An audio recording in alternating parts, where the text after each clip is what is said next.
அனைவருக்கும் வணக்கம்.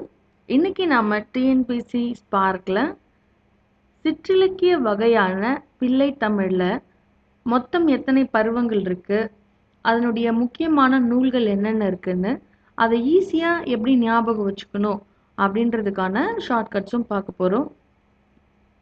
இன்றைய தத்துவம்: எவராவது தான் தன்னுடைய வாழ்நாளில் ஒரு பிழையும் செய்ததில்லை என்று நினைத்தால் அவர்கள் தாம் தம் வாழ்வில் புதிய முயற்சிகளை செய்து பார்த்தது இல்லை என்று பொருள். சொன்னது ஆல்பர்ட் ஐன்ஸ்டைன். இன்னைக்கு நம்ம பார்க்க போறது பார்த்தீங்கன்னா, இந்த பிள்ளை தமிழ்ல என்னென்ன பருவங்கள் இருக்கு, அதுல முக்கியமான நூல்கள். முதல்ல டிஎன்பிசியில் இதை நம்ம முக்கியமா தெரிஞ்சுக்கணும். பிள்ளைத்தமிழ்ல இருக்கக்கூடிய பருவங்கள் அது எந்தெந்த மாசத்துல வழங்கப்படுது அப்படின்றத நம்ம தெரிஞ்சுக்கிறது நல்லது. முதல்ல பருவங்கள் பார்த்தீங்கன்னா, ஆண் பெண் 2 பேருக்கும் சேர்ந்து சில பருவங்கள் இருக்கு. 7 பருவங்கள் இருக்கு. அந்த 7 பருவத்துக்கு அடுத்து 8, 9, 10 ஆணுக்கு ஒரு 3 பருவங்கள் இந்த மாதிரி வேறுபடுது. அதே மாதிரி பெண்ணுக்கும் பார்த்தீங்கன்னா அந்த கடைசி 3 பருவங்கள் வேறுபடுது. இதுக்கு முன்னாடி பிள்ளை தமிழ்னா நம்ம எல்லாருக்கும் தெரியும். ஒரு கடவுளையோ இல்ல மன்னனையோ ஒரு பிடித்த தலைவர்களையோ குழந்தையா பாவிச்சு, அவங்க ஆணா இருந்தா இங்க சொல்லியிருக்கப்பட்டிருக்கக்கூடிய 10 பருவங்கள், பெண்ணா இருந்தா இங்க சொல்லப்பட்டிருக்கக்கூடிய 7 மற்றும் இங்க இருக்கக்கூடிய இந்த 3 பருவங்களையும் சேர்த்து பிள்ளை தமிழ் பாடுவாங்க. அதுல பருவங்கள் நிச்சயமா இதை பத்தி டிஎன்பிசில நிறைய தடவை கேள்வி கேட்டுட்டு இருக்காங்க. முதல்ல இந்த ஆண் பெண் இவங்க 2 பேருக்கும் பொதுவா இருக்கக்கூடிய 7 பருவங்கள் என்னென்னு பார்ப்போம். காப்பு, செங்கீரை, தாள், சப்பாணி, முத்தம், வருகை, அம்புலி. இது ஆணுக்கும் பெண்ணுக்கும், ஆண் குழந்தைனாலும் சரி பெண் குழந்தைனாலும் சரி, இந்த 7 பருவமும் அவங்க 2 பேருக்குமே ஒரே மாதிரி தான் இருக்கும். இந்த காப்புங்கிறது பார்த்தீங்கன்னா, அதாவது தமிழ் நம்ம சமூகத்தை பொறுத்த வரைக்கும் முதல் 2 மாசம் குழந்தைய வெளில கூட்டு வரக்கூடாது, ரொம்ப பார்த்துக்கணும் அப்படின்றது இருக்கு. ஸோ 3வது மாசம் தான் பார்த்தீங்கன்னா இந்த காப்பு பருவம் ஆரம்பிக்குது.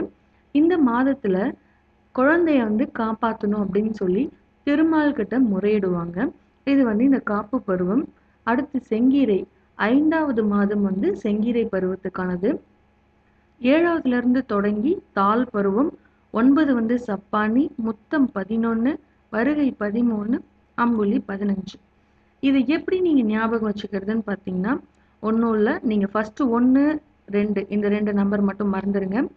இந்த பருவத்துல மீதி எல்லாமே ஒற்றை நம்பராகவே 3ல இருந்து ஒற்றை நம்பராகவே எடுத்தீங்கன்னா அதுதான் இந்த பருவத்தை நம்ம ஞாபகம் வச்சுக்கிறதுக்கான வழி. இப்போ காப்புக்கு 3, 4 விட்டுடுங்க, 5 தான் செங்கீரை, 6 விடுத்து 7 தாள் பருவம், 8 விடுத்து 9 சப்பானி, 10 நம்ம விட்டுட்டு 11 முத்த பருவம், 12 நம்ம விட்டுட்டு 13 வருகை பருவம், அடுத்து 14 விட்டுட்டு 15 பார்த்தீங்கன்னா அம்புலி பருவம். அடுத்தது இன்னும் ஒரு மாசத்தை விடுத்து 17வது மாசம் பார்த்தீங்கன்னா சிற்றில் பருவம், 18வது மாசம் விடுத்து 19வது மாசம் சிறுபறை பருவம், அதுக்கடுத்து 21வது மாசத்துல சிறுதேர். இது ஆண் குழந்தைகளுக்கு. இதுவே பெண்ணுக்குன்னு வரும்போது 8வது மாதம் நீராடல், அது 17வது மாதம் நடக்கும். அம்மானை 19, 10வது ஊசல், இது 21வது மாசத்துல இந்த பருவம் ஆரம்பிக்கும். அடுத்து நம்ம என்ன பார்க்குறோம்னா, முக்கியமான சில பிள்ளை தமிழ் நூல்களை நம்ம ஞாபகம் வச்சுக்கணும். ஸோ முதல்ல ஒட்டக்கூத்தர், இவர் எழுதின இந்த பிள்ளை தமிழ் தான் இந்த இலக்கிய வகைக்கு ரொம்ப முதன்மையா முதல் நூலாகவும் விளங்குது. ஒட்டக்கூத்தர் எழுதுனது பார்த்தீங்கன்னா குலோத்துங்கன் பிள்ளை தமிழ். இதை எப்படி நம்ம ஞாபகம் வச்சுக்கலாம் அப்படின்னு பார்த்தீங்கன்னா, இங்க க்ளூ, இந்த க்ளூ ஒட்டலை அப்படின்ற இந்த வார்த்தையை ஞாபகம் வச்சுக்கோங்க. க்ளோ அப்படிங்கிறது குலோத்துங்கன், அதை ஞாபகம் வச்சுக்கோங்க. ஒட்டலை அப்படின்றது ஒட்டக்கூத்தரை நம்ம ஞாபகம் வச்சுக்கலாம். ஸோ இப்போ க்ளூ ஒட்டலை அப்படின்னு நம்ம சொன்னோம்னா அந்த க்ளூன்றது குலோத்துங்கனையும் ஒட்டலைன்றது ஒட்டக்கூத்தருக்கும் நம்ம சிம்பிளாக வச்சுக்கலாம். ஸோ இப்போ நம்ம இந்த மாதிரி க்ளூ ஒழுங்காக ஒட்டலை, க்ளூ ஒட்டலைனாலே ஸோ குலோத்துங்கன் அந்த பிள்ளைத்தமிழ் எழுது ஒட்டலைன்றதுக்கு ஒட்டக்கூத்தர், இது நம்ம ஞாபகம் வச்சுக்கலாம். அடுத்து பார்த்தீங்கன்னா குமரகுருபரர், இவர் எழுதுந்து மீனாட்சி அம்மை பிள்ளைத்தமிழ், முத்துக்குமார சுவாமி பிள்ளைத்தமிழ்.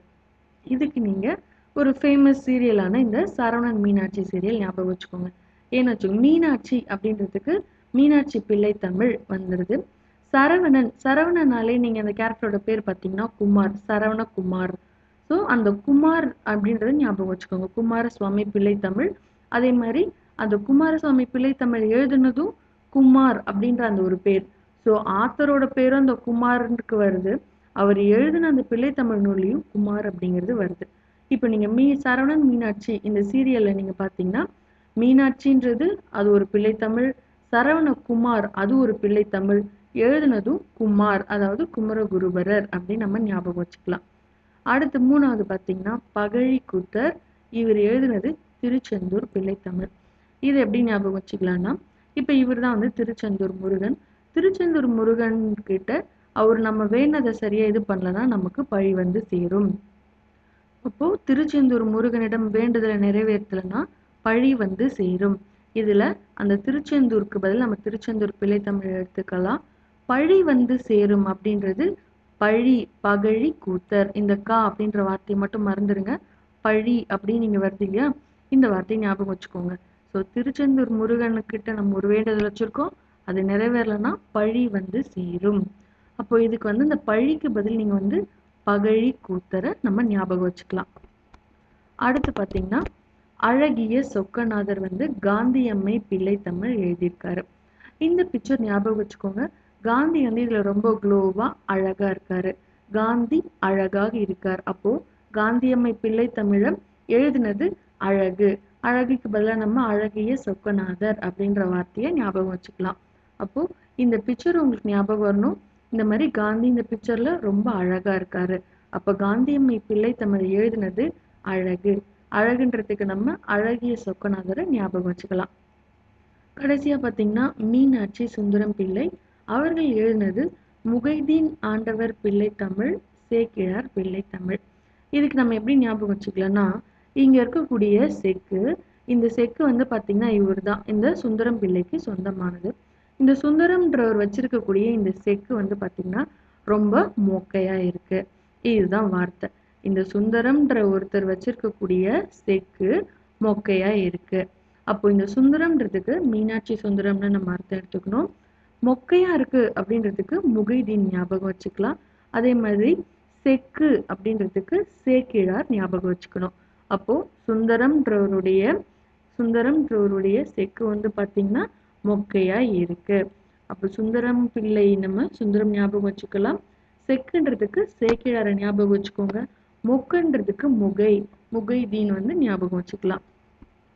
இந்த வீடியோ உங்களுக்கு உபயோகமாக இருந்தால் ப்ளீஸ் ஷேர் அண்ட் சப்ஸ்கிரைப்.